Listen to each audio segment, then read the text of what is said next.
Pues buenas tardes bueno, buenos días. Claro, digo buenas tardes porque normalmente yo siempre presento por las tardes un ciclo de conferencias blancas. Entonces, claro, es como ya el inconsciente, ¿no? Esa memoria, ¿verdad, profesor Villacaña? que me traiciona porque, claro, siempre digo buenas tardes, nunca digo buenos días, pero hoy son buenos días. Y muy buenos días. Pues como secretario académico del curso, antes de nada dar las gracias al profesor Herrera como director del curso por haber confiado esa tarea en mí, pero también como muy bien titulamos el curso, Poder y Memoria en España, y la importancia de la memoria, como nos ha dicho muy bien el profesor Villacañas, que nos ha hecho un relato de la importancia de cómo esa memoria, de que perderla. Yo me gustaría, con el permiso, ya sé que el director del curso me ha dicho que breve, no voy a ser breve, voy a saltarme las indicaciones del director del curso, porque no quiero ser breve, porque justamente si hablamos de memoria, lo primero que tenemos que hacer es ver de dónde viene todo esto. Nosotros llegamos aquí, es decir, muchos de ustedes, algunos de los que llegan aquí a lo mejor es la primera vez que vienen, pero aquí ya hay un largo recorrido también, no tanto como el de Vives, pero son 12 años cuando empezamos una andadura, un grupo de estudiantes, de alumnos, eh, con una inquietud que teníamos alrededor de un profesor, don Amador Antón, a quien yo le quiero tener un grato recuerdo ya que estamos hablando de memoria. Alrededor de él, es decir, surgió un grupo de alumnos y alumnas que empezamos a interesarnos no solamente por tener estudios superiores, sino realmente a ir conociendo la filosofía, la labor de la filosofía y hacerse una forma de vida. Él consiguió que amáramos la filosofía de tal manera que la introdujéramos como un modus vivendi. Alrededor de esa figura aparece otra figura importantísima, que la tenemos aquí en primera fila, que es nuestra directora, quien apoyó aquella iniciativa que en aquel momento propuso don Amador Antón y que llevamos, que es nuestra directora, doña María Rosario Andreu, a quien le agradecemos muchísimo, siempre lo digo, no me canso, pero es que es verdad. Es la única manera que tenemos de agradecerle que ella en aquel momento apostara por aquellos jóvenes y dijeran, a ver qué me hacen estos. Pues no, ella siempre nos ha apoyado y ha confiado en esta actividad. Y a partir de ahí, es decir, es como empezamos a conocer a nuestros profesores. Miren, los centros asociados, yo voy a hacer un poquito de la importancia del centro asociado, antes lo han dicho, pero es muy importante la labor de los centros asociados porque es donde los alumnos que nos matriculamos en la UNED, donde nosotros tenemos el contacto con el profesorado, a través de la figura del profesor tutor y luego con los profesores titulares. Gracias a esta actividad nosotros pudimos conocer a nuestros profesores titulares, ya no solamente a los profesores tutores, sino también a los titulares. Y al primero que conocimos fue a don Rafael Herrera Guillén. Él tuvo la deferencia de venir a una de las primeras conferencias que organizamos y a partir de ahí se tejió toda una relación que traspasó más allá de lo que era la relación estudiante-profesor, llegando a convertirse en una verdadera amistad. Él ha hablado del profesor Villacañas como su director de tesis. Él fue mi director de trabajo final de carrera. Don Rafael Herrera fue mi director, a quien estoy muy agradecido porque todo eso ha abierto toda una serie de líneas de trabajo con otras personas con las que también tengo el gusto de empezar ahora, dentro de muy poco, una tesis doctoral y una compañera a la que le estoy muy agradecido porque también en esa labor ha sido muy importante en todo este camino. Por lo tanto, hoy es un día de recuerdo, en esa memoria tan importante. De recuerdo a todos los alumnos y alumnas que han estado, a todas las personas que durante 12 años han hecho posible que la actividad de conferencias blancas continúe y se mantenga. Un día de memoria para todos los profesores, como don Eduardo Pérez, que también empezó siendo mi profesor y que a día de hoy también tengo la suerte de que sea mi amigo. Gracias, profesor Pérez, porque ha sido usted una inspiración para mí en muchos ámbitos, tanto en lo personal como en lo académico. Pero también el recuerdo a quien apoyó por primera vez desde la institución, que fue doña Rosario Rollo. Ella fue la primera persona que apostó por este espacio y dijo, ¿qué necesitáis? Dinero, que es lo que vamos a necesitar. Dinero para poder traer a gente, para poder hacer una actividad. El apoyo institucional es fundamental. Y ella fue una apuesta personal de ella y desde ese momento, es decir, Conferencias Blancas cuenta con una colaboración directa del Ayuntamiento. Así que muchas gracias, doña Rosario Arroyo, por su apuesta. Creo que no ha ido mal por el resultado. Y hoy llegamos aquí. Miren, ustedes están aquí. Son más de 150, Seila, por favor, más o menos, ¿no?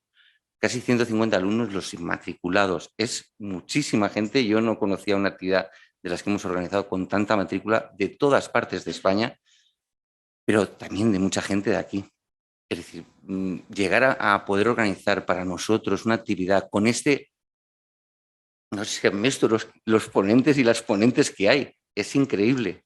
Es decir, para nosotros es casi como un sueño. Yo lo estaba comparando, mi sobrina se fue este fin de semana a un concierto de estos que son de mucha gente, un tipo festival, ¿no? Y hay muchos, mira, es que viene, tío, viene no sé quién, no sé cuándo. Para nosotros es algo así. Para mí, yo lo estoy viendo como un festival de filosofía con las primeras personas. El profesor Villacañas, yo profesor Villacañas, es decir, ha sido un referente para nosotros en nuestros estudios.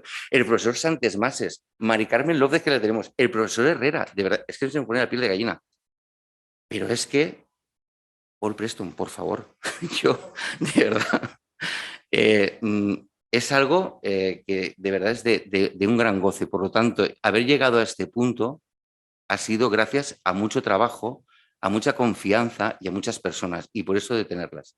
Y por último, a todas las personas que están, porque sin Isidro, sin Seila, sin todo el PAS que tenemos, Lola, Ima, Raúl, que es ese técnico, ese chico alto que va por ahí, todo esto sería imposible. Al final es la colaboración de todos y de todas lo que hace posible que las relaciones humanas sean, pero también que las actividades salgan hacia adelante. Por lo tanto, yo ese recuerdo para todas esas personas que han estado y están detrás de que el Centro Asociado de Villarreal, como dice el profesor Herrera, sea tan dinámico.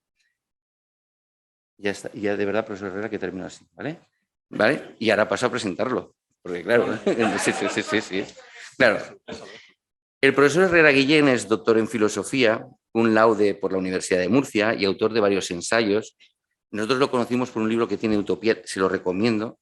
Tengo un compañero que se llama Rubén, con quien he estudiado toda la carrera, que no está aquí, podrá estar en alguna tarde, y él me dice, es el mejor libro junto con el de Moró. Ahí lo dejamos, ¿vale? Eso lo dice Rubén y es un alumno, bueno, ya es profesor también, bastante leído. Así conocimos a don Rafael Herrera, cuando llegamos a estudiar la utopía.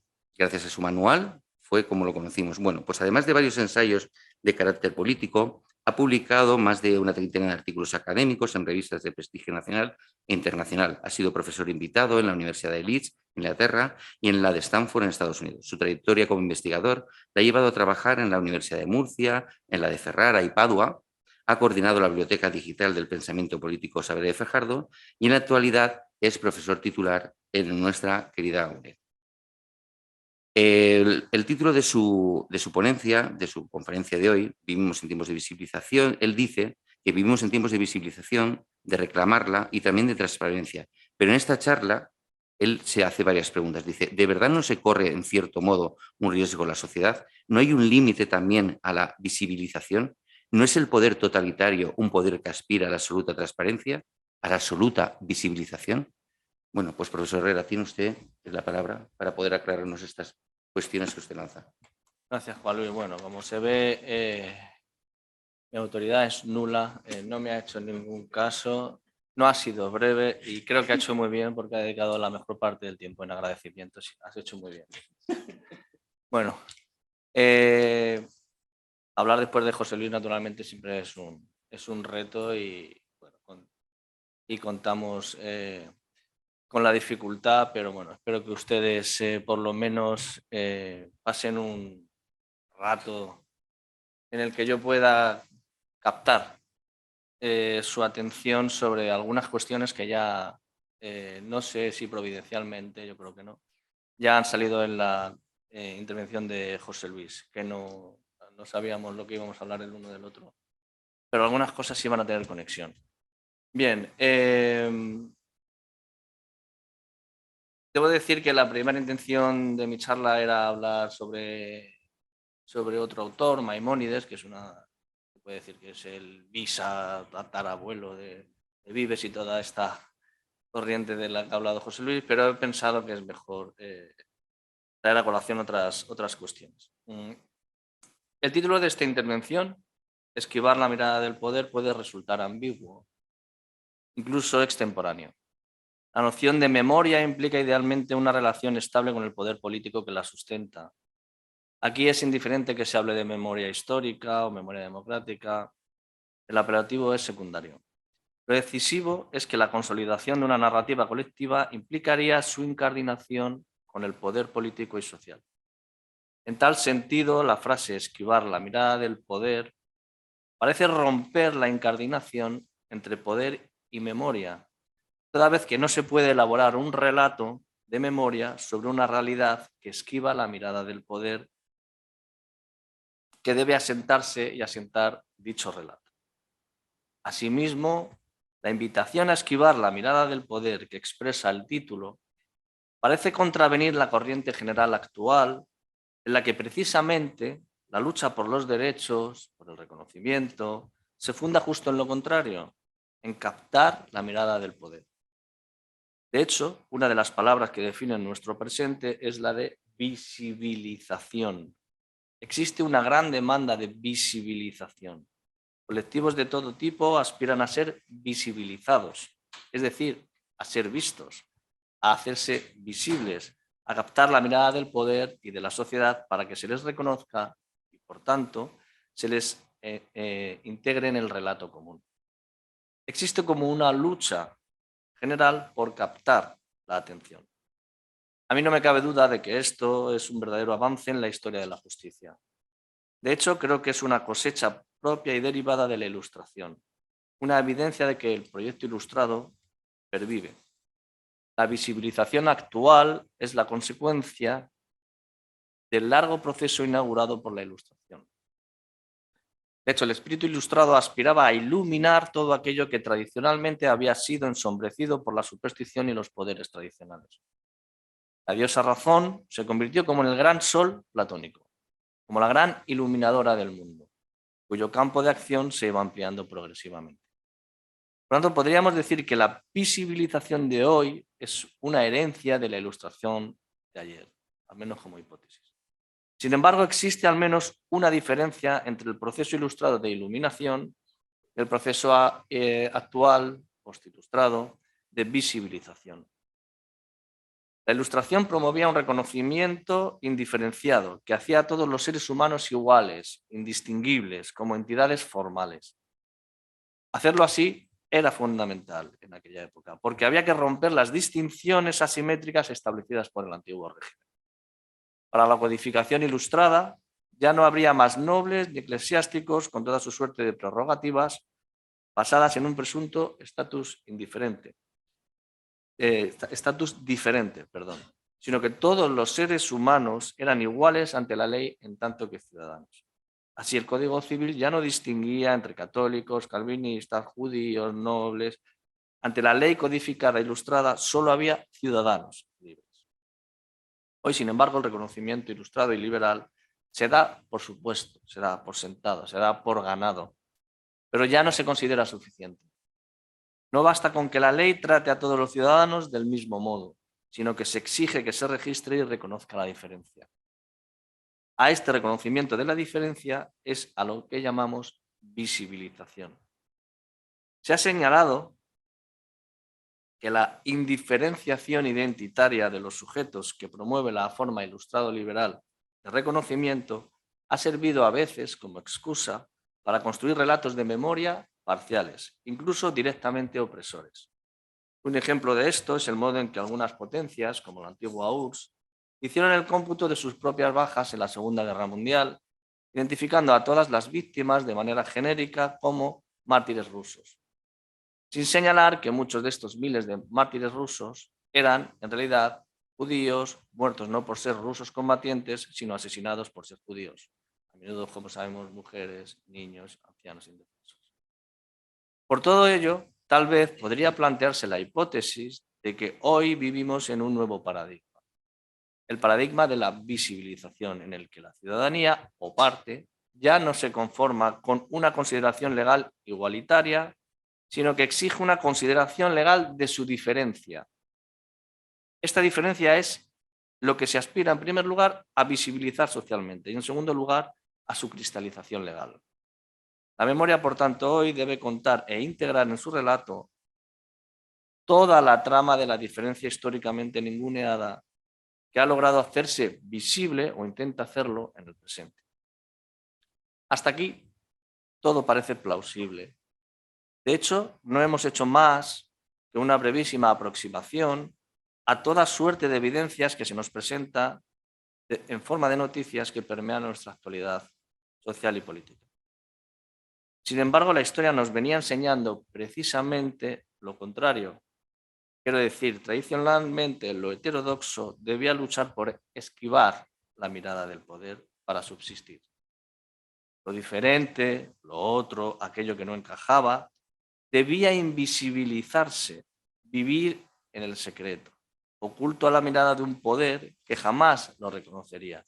Antes, al contrario, si lo detectaba, lo destruiría como anomalía o lo obliteraría como represión.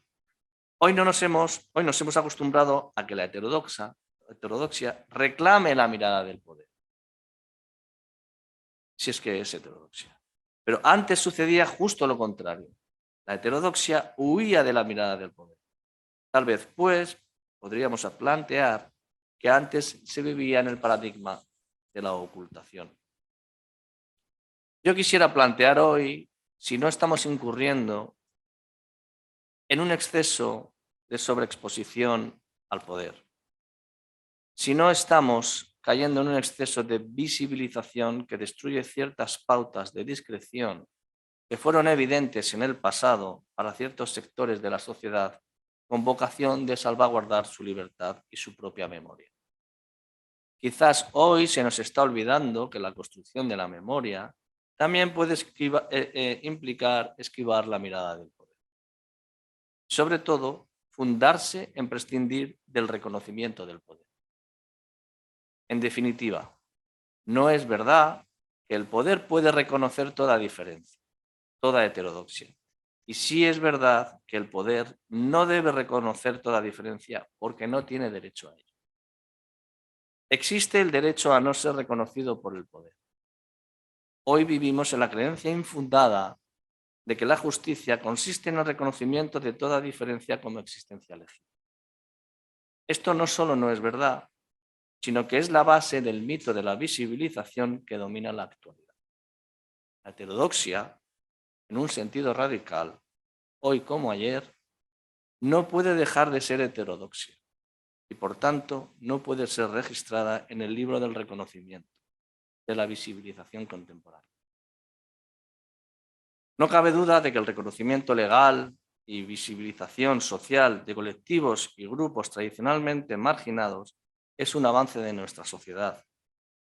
Pero esto no puede arrastrarnos a la consideración, a crítica, de que vivimos una época en que toda heterodoxia puede o podrá llegar a alcanzar el estatus de normalización.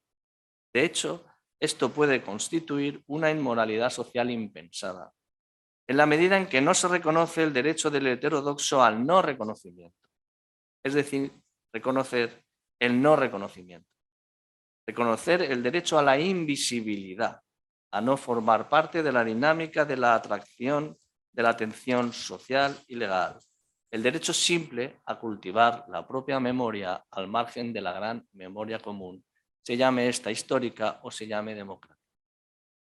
Antes les decía que ciertos sectores tradicionalmente se han venido oponiendo a la visibilización por parte del poder.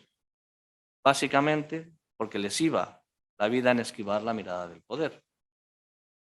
Uno de estos sectores sociales, ya se ha invocado aquí, es evidente, es el judío y el judeoconverso. Hoy quizás han superado esta etapa y parece evidente que han entrado, al menos oficialmente, en la dialéctica contemporánea de la visibilización. Sin embargo, creo que todavía existe un tipo de sujeto heterodoxo, un tipo humano de lo diferente, que siendo parte esencial de la sociedad, no puede alcanzar jamás un estatus de plena visibilización. Ustedes quizás se preguntarán qué sujeto invisibilizable es este. Es sencillo, el filósofo. Esto puede parecer una broma, ya escucho sonrisas, una ironía incluso, habida cuenta de que es factible que en esta sala haya más de un filósofo. Pero no bromeo en absoluto, hablo muy en serio. Tal vez incurro en una comprensión ingenuamente sacralizada de la filosofía y de su portador, el filósofo. No obstante, partiendo de una determinada comprensión del sentido y del deber de la filosofía, debo reconocer ante ustedes que el filósofo es una construcción cívica de la subjetividad que no puede integrarse de un modo adecuado jamás en la memoria común. En realidad, les estoy contando una historia muy, muy, muy antigua, avisada por Platón, que yo recuerde, en algún lugar de la República y en la Carta Séptima, documento este que considero uno de los más importantes en mi propia comprensión de la vocación filosófica. Hacia el final del libro 3 de la República, creo, Platón elabora la idea de la noble mentira. El divino enseña que sin mentira es imposible la construcción de una comunidad política. La vida comunitaria es imposible sin la potencia cohesionadora de una ficción que dote de sentido unitario la vida. No vale cualquier mentira, ha de ser noble. Esto se entenderá mal si se cree que es una hipocresía platónica o una mera ironía. ¿Y cuál es la noble mentira imprescindible para que el poder cohesione a la comunidad? Platón enseña que se debe hacer creer a los ciudadanos que han nacido de la tierra. No me resisto a leer este fragmento. Creo que va a ser lo único que merezca la pena de todo lo que voy a decir, porque voy a citar a Platón. Cito. ¿Cómo nos las arreglaremos ahora, seguí en el diálogo, para inventar una noble mentira de aquellas beneficiosas de que antes hablábamos y convencer con ella ante todo a los mismos jefes y si no a los restantes ciudadanos? Requiere grandes dotes de persuasión para hacerlo creíble. Voy pues a hablar, aunque no sé cómo ni con qué palabras osaré hacerlo, no sé cómo ni con qué palabras osaré hacerlo, ni cómo he de intentar persuadir ante todo a los mismos gobernantes y a los estrategos, y luego a la ciudad entera, de modo que crean que toda esa educación e instrucción que les dábamos no era sino algo que experimentaban y recibían en sueños, que en realidad permanecieron durante todo el tiempo bajo tierra, moldeándose y creciendo allá dentro, y que una vez que todo estuvo perfectamente acabado, la tierra, su madre, los sacó a la luz, por lo cual deben ahora preocuparse de la ciudad en que moran, como de quien es su madre y nodriza, y defenderla si alguien marcha contra ella, y tener a los restantes ciudadanos por hermanos suyos, hijos de la misma tierra. Sois, pues, hermanos todos cuantos habitáis en la ciudad. Les diremos siguiendo con la fábula. Todos procedéis del mismo origen. ¿Puede sugerirme algún procedimiento para que se la crean? Ninguno, respondió, al menos por lo que toca a esta primera generación. La primera generación. Pero sí podrían llegar a admitirla a sus hijos, los sucesores de estos y los demás hombres del futuro. Termino la cita. Pues bien, toda la historia política se funda en esta noble mentira. Todos los pueblos creen que pertenecen a una tierra, cuando la evidencia material corrobora que proceden de otro cuerpo, el materno. Los seres humanos han olvidado que nacen de, no nacen en. Es decir, nadie ha nacido en España ni en ningún otro lugar. Los seres humanos nacemos de, procedemos de alguien ontológica y materialmente. No nacemos en una tierra como los árboles, sino del cuerpo, de otro ser humano, que no está pegado a la tierra, sino que es potencialmente nómada, o cuando menos libre de servidumbres terrestres. El filósofo es, según Platón, aquel que sabe que los seres humanos no pertenecen a ninguna tierra, pero asume que esta mentira es necesaria para que el poder cohesione la comunidad de vida. Al poder le concierne la cohesión de la comunidad, a la filosofía el amor a la verdad. Ambas dinámicas son divergentes. La noble mentira es la estrategia que encuentra el poder para construir veracidad en el interior de la caverna, que es todo Estado. El filósofo no puede jamás olvidar esto. La comunidad política se constituye sobre una ficción espacial. Incluso en el mejor de los estados, el filósofo no podrá ignorar el carácter ficcional, carente de verdad, que nutre el poder y la comunidad que lo sostiene. En la República, Platón traza el diseño de la mejor caverna posible que pueda habitar una comunidad humana. Pero el filósofo conoce muy bien que ni la tierra ni la identidad son verdades en sí mismas. No carecen de valor en absoluto. Son bienes preciosos para el ser humano. Pero el filósofo, que ama perdidamente la sabiduría, no puede engañarse a sí mismo. Su pacto es con la razón, no con el mito. Así pues, no puede asumir la verdad del poder como la verdad, sino simplemente como la más noble de las mentiras. Es importante, al objetivo de estas jornadas, entender una máxima que se deriva de todo eso. Ser filósofo implica lograr salir de la caverna, por muy perfecta que sea. Es decir, implica ejercer el exilio, abandonar la tierra común, el destino de la patria, para volver con pesar al mundo de la apariencia gobernado por el poder, que en su límite podrá sacrificar y sacrificará al filósofo, como ya hizo con Sócrates, pero nunca podrá integrarlo en su seno como parte de la mentira en que se funda la memoria común de los pueblos. Y para ir finalizando, diríamos que del axioma platónico de la noble mentira se deriva la consecuencia de que es preciso esquivar la mirada del poder para construir la propia memoria. El filósofo sabrá que la memoria que envuelve al pueblo es solo una ficción con la que se podrá comprometer, incluso deberá comprometerse cívicamente, pero no la compartirá en su seno, como parte radical de su identidad. La propia memoria solo es posible al margen del poder, esquivando la mirada del poder. Carta séptima. Llegando a este punto, quisiera terminar con una pregunta que está lejos de ser mera retórica. ¿No corremos hoy el peligro de sucumbir a una banalización de la diferencia?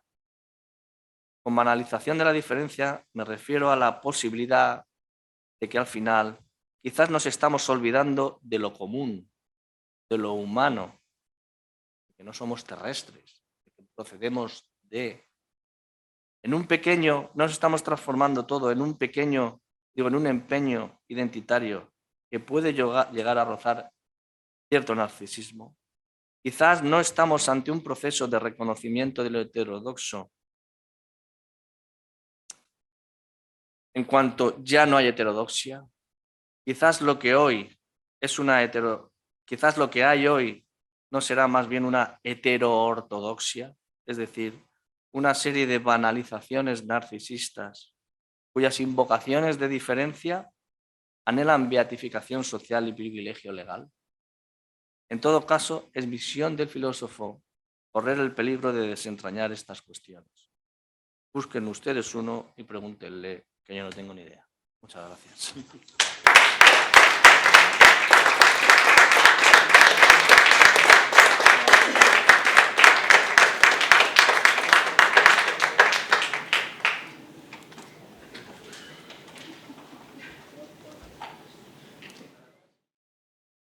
Yo es que me acaba de dejar, no sé a ustedes, pero a mí me acaba de romper completamente todos los esquemas. Que yo me pensaba que era de Villarreal y que yo era de aquí. Y ahora, claro, ya no me queda tan claro, es decir, esa identidad. Es decir, yo, de verdad, profesor Herrera, me acaba usted de destrozar completamente, es decir, mi esquema mental. Y os lo agradezco porque es verdad que hemos empezado así. No, no, no, no, por favor. Justamente, es decir, tengo que hacer un ejercicio de recuperación de la memoria para, es decir, de alguna manera, resituarme, es decir, entre cuáles son mis ejes de identidad. Entre ellos, la la, del ámbito territorial. Es decir, lo de mi madre lo sabía, eso sí que lo tenía claro, lo de mi madre lo sabía, es decir, lo de que... Pero también es verdad, es decir, que de esta manera, perdón que he empezado yo lanzando ya la primera pregunta, pero si les parece bien, con su permiso, mi pregunta sería, profesor Herrera, eh, la propuesta que usted nos hace es de alguna manera despejar, es decir, el ámbito de la pertenencia a un territorio para que el conflicto entre territorios desaparezca, de alguna manera. O, porque si ya, es decir, no hay, es decir, ese vínculo, o, es decir, o esa identidad tan potente como nos venden a nivel de la identidad política del sujeto asociado a un territorio, cuando en ese momento, es decir, descompromete al sujeto a un territorio concreto y lo que lo lleva es un ámbito más cosmopolita, mucho más amplio y donde lo deriva a su génesis primigenia como sujeto, como ser humano. Bueno, gracias, Juan, Perdone que haya cogido la primera... por la pregunta. Bueno, proponer, yo no propongo mucho, nunca. Y no propongo nada en general. Planteo dudas, cuestiones, y que no son ni siquiera mías, sino que, como decía Plotino, la verdad ya está dicho hace mucho tiempo, pero nos dedicamos a olvidarla continuamente. Son cosas muy antiguas. La relación con el territorio, lo que nos venden en cómo se construye una identidad. Bueno, hay un texto que yo creo que es, yo creo que que leído de determinada manera constituye un escándalo permanente para la forma en que se construye o se ha construido la identidad política a lo largo de los siglos. Es un texto que quizás se conozcáis, yo creo que es el texto escandaloso, que es el texto porque destruye todo esto o pone en cuestión la forma en que se ha construido la pertenencia política a lo largo de los siglos, y lo tenemos ahí, se ha leído mucho, pero yo creo que continuamente se ignora. Cuanto más se lee, más se ignora el sentido que tiene este texto. Es un texto que quizás conocen, es el Éxodo. Un escándalo, el Éxodo, un escándalo para la política, ¿no?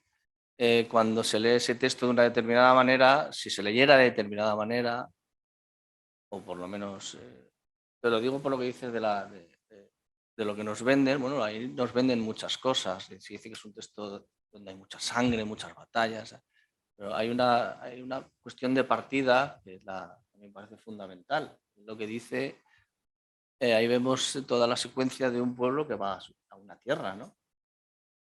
El pueblo no nace, no pertenece a esa tierra. Su pueblo sabe que no pertenece. Es una tierra que le han prometido, pero no le pertenece. Lo sabe siempre. Me parece que se olvida. Es una tierra, a los seres humanos se nos promete tierra. O sea, judío, no pertenecemos a ninguna tierra. Construir es un libro que no olvida que hay sangre. La muestra continuamente. Hay traición. Maquiavelo lo de muchas maneras. Pero el gran escándalo de este libro, que se olvida continuamente, es que los pueblos no pertenecen. Los pueblos fundan como fundan. No es una cosa muy nueva lo que estoy diciendo yo. Es una cosa que te dice libros, sabidurías muy antiguas, ¿no? El pueblo judío sabe muy bien que ellos no han nacido en la tierra donde están, se les ha prometido. Y van allí. Abraham, lo primero que le dice Dios es: sal de tu tierra. E irás a la tierra que yo te diga. Sal de tu tierra. Pues lo que no tiene. Entonces, el éxodo es algo que te lo está diciendo. Si lo lees de determinada manera, pues no hay. Pueblos, lo que ha dicho José Luis antes, se fundan en la violencia permanentemente. Y aquí podríamos hacer las conexiones con Platón. ¿Qué le pasa? La gran ironía de la caverna, y que a mí me parece central, o como yo leo la caverna, el mito de la caverna. Cuando sale el filósofo de la caverna, el sol, ¿acordáis, no? De que el pasaje que empieza se libera, pero en el fondo, si uno lee Platón, lo piensa y tiene la Carta Séptima también en mente, sabe que donde ha entrado el filósofo Sócrates es en otra caverna. Ha salido de la caverna y acaba de entrar en otra, donde hay un sol, la libertad, lo ve un poco, pero no entra en... Y eso se lo come el filósofo y vuelve. Y dice, a ver qué nos cuenta. A ver qué nos cuenta. A ver qué ha visto. He visto algo que es parecido, pero se lo cargan. Por eso yo no propongo nada ni digo nada. Es algo que ya estaba ahí. Bueno. No. Ha habido una crisis total sí, Paco, pero es que para los compañeros y compañeras online.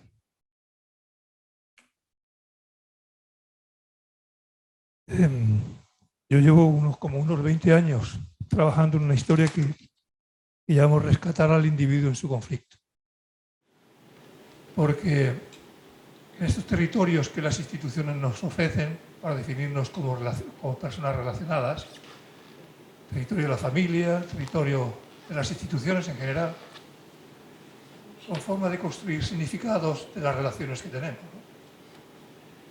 Y claro, rescatar, cuando yo intento jugar con esa definición de rescatar al individuo en su conflicto, el juego consiste en devolverle esas pertenencias a aquella persona que acude a un profesional que pretende ser un profesional, en que trabajemos los lenguajes de esas distintas instituciones en donde el conflicto tiene una definición distinta.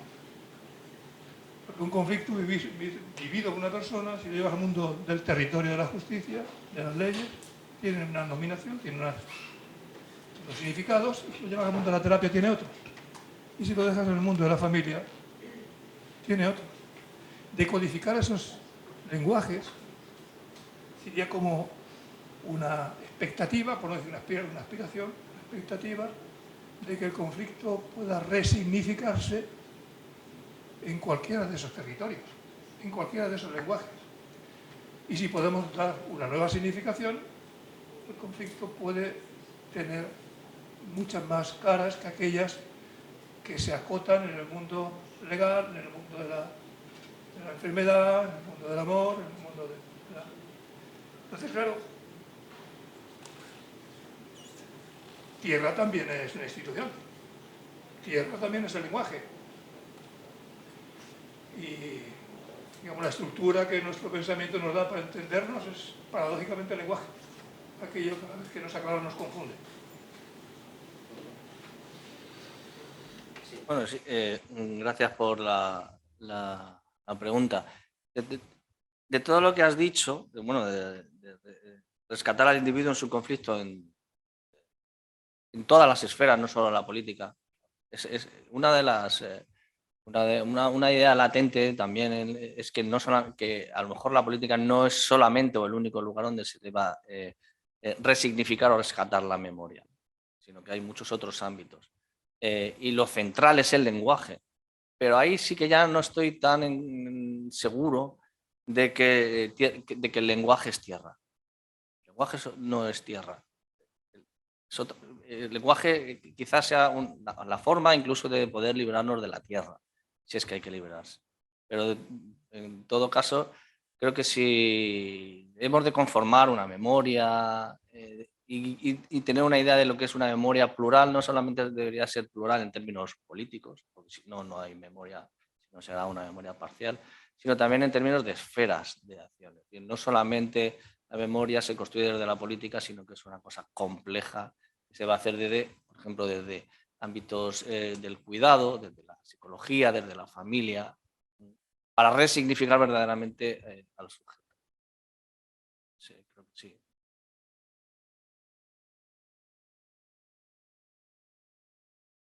Bueno, Rafael, muchas gracias por la, por la conferencia. Bueno, igual que al profesor Viñacañas, porque los dos cumplen con lo que eran mis expectativas al principio, ¿no? O sea, esto de poner oscuridad en las certezas estas que están ahí lapidarias.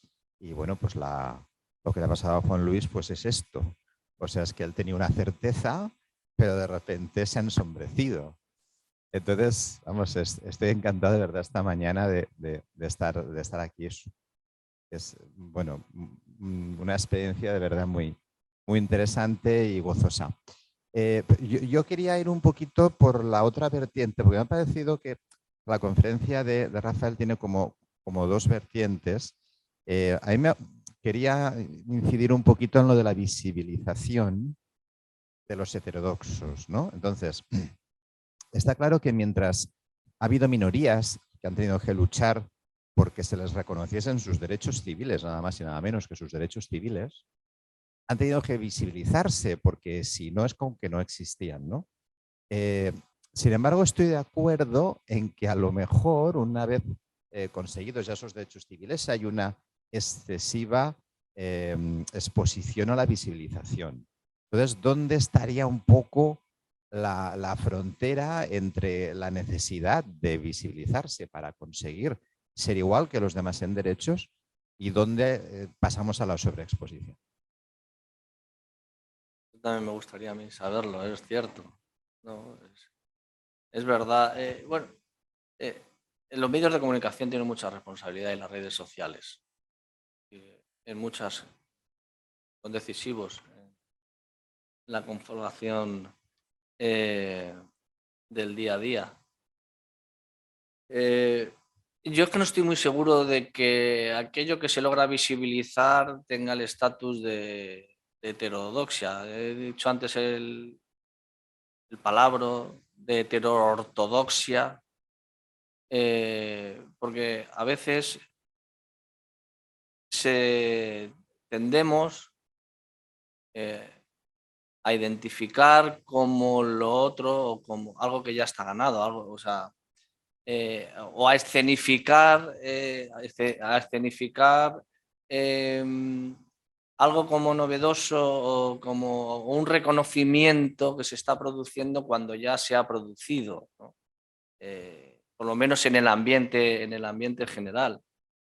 Pero yo creo que la sobreexposición, el principal problema de la sobreexposición es la dinámica narcisista que produce.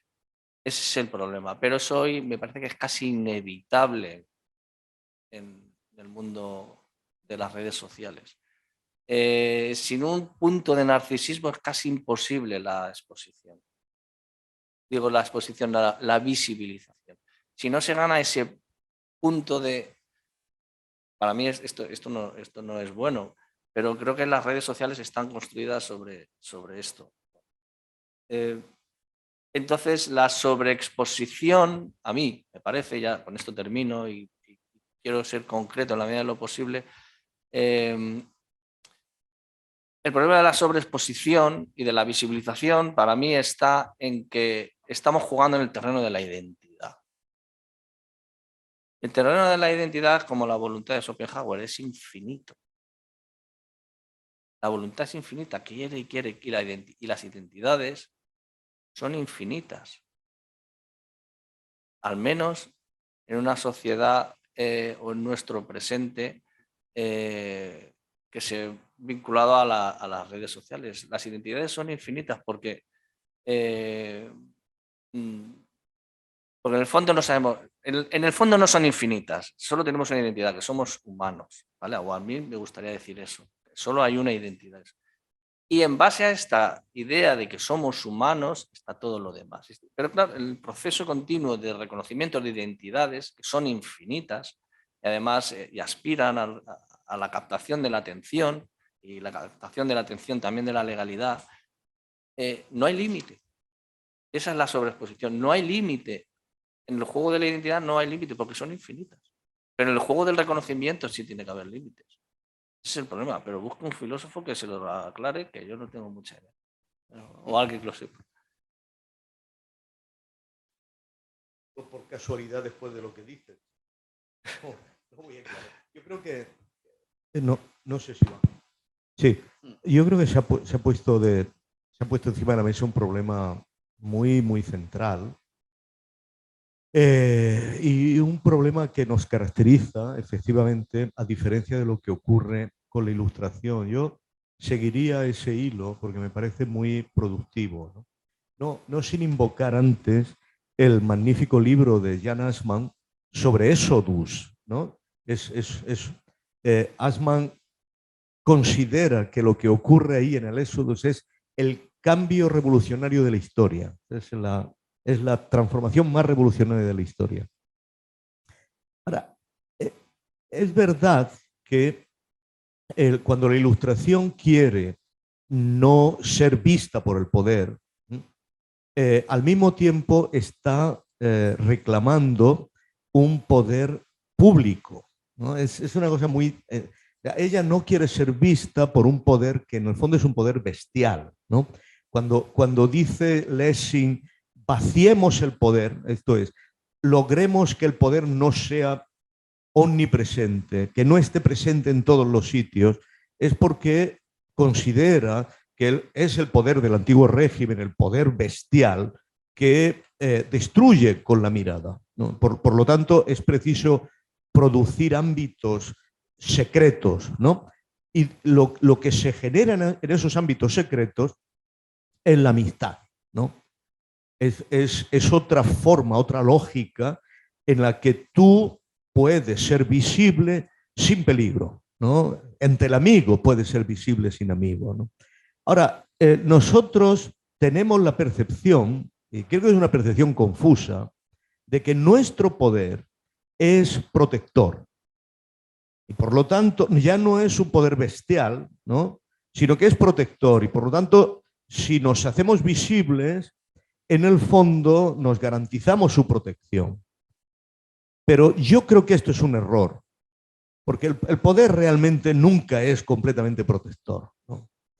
Y creo que efectivamente hay un algo de narcisismo en esta voluntad de que el poder te perciba para que eleve tu caso singular a la ley, ¿no?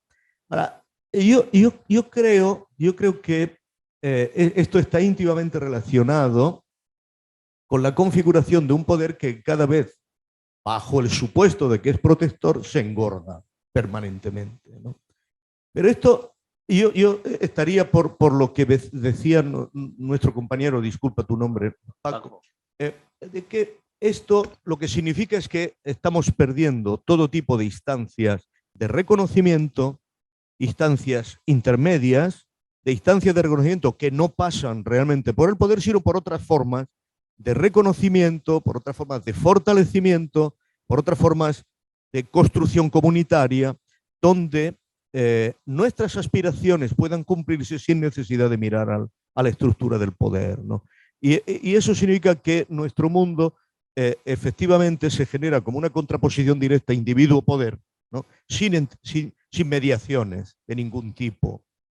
Y creo que esto sí que es un callejón sin salida, porque en el fondo parece que es un enriquecimiento de la vida pública, pero es un empobrecimiento de la vida pública, porque es una contraposición directa individuo-organización que por mucho que te reconozca formalmente, en último extremo, en tu vida cotidiana, en tu vida real, no vas a estar en condiciones de construir entornos, ¿no? De reconocimiento concretos, ¿no? Y yo creo que, pero claro, esto requiere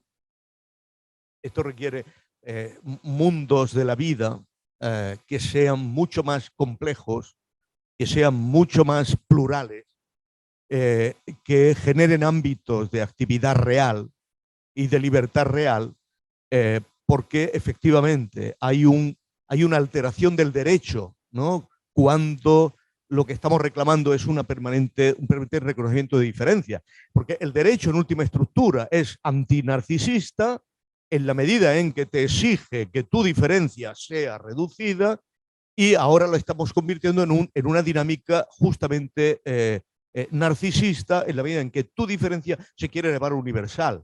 Pero ahí se está forzando la dinámica del derecho. Pero yo creo que la causa de esto es la existencia de una sociedad donde se ha concentrado el sentido de la libertad propio, no en realizaciones sociales y comunes, sino en el reconocimiento formal y jurídico, ¿no? Y creo que esto no solo es un callejón sin salida por su infinitud, sino que es un callejón sin salida porque no estamos en condiciones de garantizar al mismo tiempo la realización de los derechos reconocidos.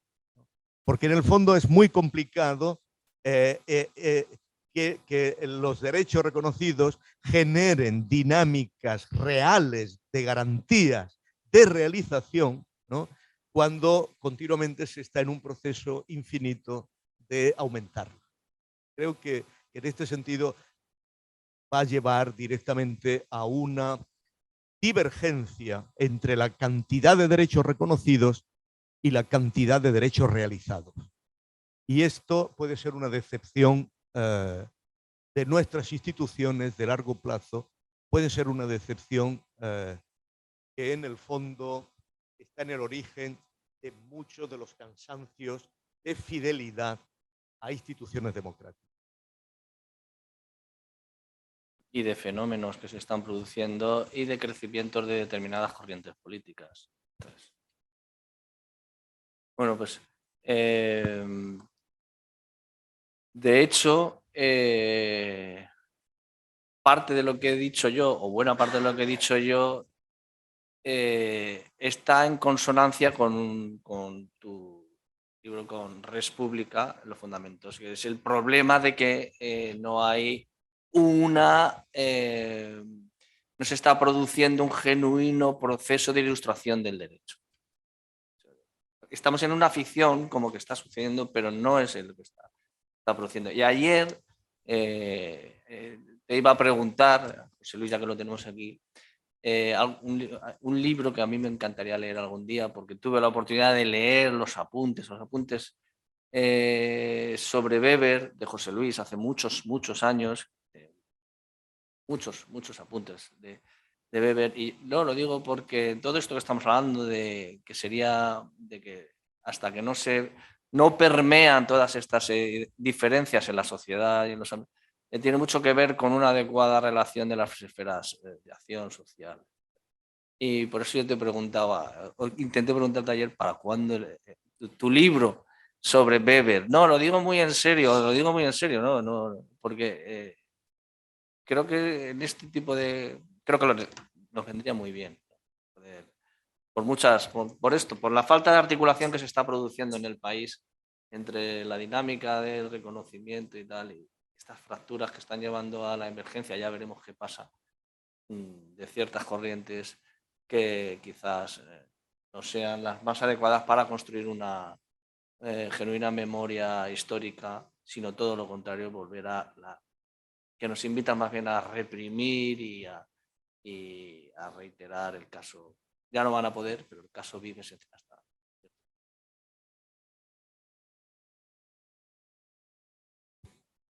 No, aparte de esta, que es una pregunta a la que no puedo comprometerme en una respuesta, yo creo que la identificación de la figura del filósofo como aquel que en el fondo no reclama ningún derecho, me parece que es sumamente interesante. Porque si nos damos cuenta, todas las reclamaciones de derechos tienen que ver con efectivamente discriminaciones, ¿no? O percepciones de discriminación, ¿no? Y aunque sea verdad que muchas de esas discriminaciones conciernen desde una estructura genérica, ¿no?, de lo que podríamos llamar dignidad humana, ¿no?, y por lo tanto no tanto en la medida en que son discriminaciones de tu identidad, sino discriminaciones de la identidad, de la dignidad humana en ti, ¿no?, en términos kantianos. Yo creo que el filósofo como figura social es aquel en el que en el fondo no puede nunca sentirse discriminado. O sea, no puede nunca elevar una pretensión de reconocimiento, ¿no?, en la medida en que se sienta discriminado por algo, ¿no? O por lo tanto no puede pretender un derecho de ningún tipo, ¿no? En la medida en que todo está sometido a la posibilidad de ser debatido, de ser criticado, de ser argumentado, nadie puede ciertamente limitar su libertad, ¿no? En la medida en que la libertad es su libertad de pensar, ¿no? Esto no puede ser limitado realmente. Por lo tanto, es una figura intempestiva respecto de los procesos reales, ¿no?, en los que estamos, ¿no? Ahora, Weber es importante, ya que lo menciona, porque lo que él está permanentemente animando es a que se capten nuevos sentidos de libertad que estén fortalecidos en lo que él llama las pequeñas comunidades de persona a persona, ¿no? Que se tejen en el pianísimo de las relaciones personales, ¿no? Pequeñas comunidades que se fortalecen a sí mismas, ¿no?, en su propio comportamiento y que se entregan acreditación y reconocimiento internamente. Yo creo que esto sí que nos coloca ante una complejidad de la vida social. Yo creo que Weber es el gran pensador de la complejidad de la vida social, ¿no?, de que la sociedad no es una totalidad y que por lo tanto no puede pretender un reconocimiento pleno de sí misma, ¿no?, sino que la sociedad continuamente se escinde, se hace plural, genera formas de socialización nuevas formas de comunitarización, y que en cada una de ellas tienen que encontrarse un camino de libertad que ya no reclama, ¿no?, un tercero estatal de reconocimiento. Yo creo que esto que requiere una construcción del aparato psíquico diferente, ¿no?, al que estamos, por supuesto, es algo que con mucha frecuencia comenzamos a olvidar, ¿no?, la construcción social habitual. Pero bueno, estoy acabando el libro. Bueno, pues eso sí que... Yo voy a dándole...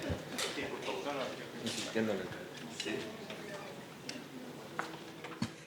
Bueno, pues muchísimas gracias por este debate tan interesante, que nos ha ensombrecido, como ha dicho el profesor Pérez Arribas, un poquito más, pero bueno, ya lo habían avisado, es decir, la verdad es que tampoco, ¿verdad?, ha quedado, pero también es verdad que quedan muchas cosas.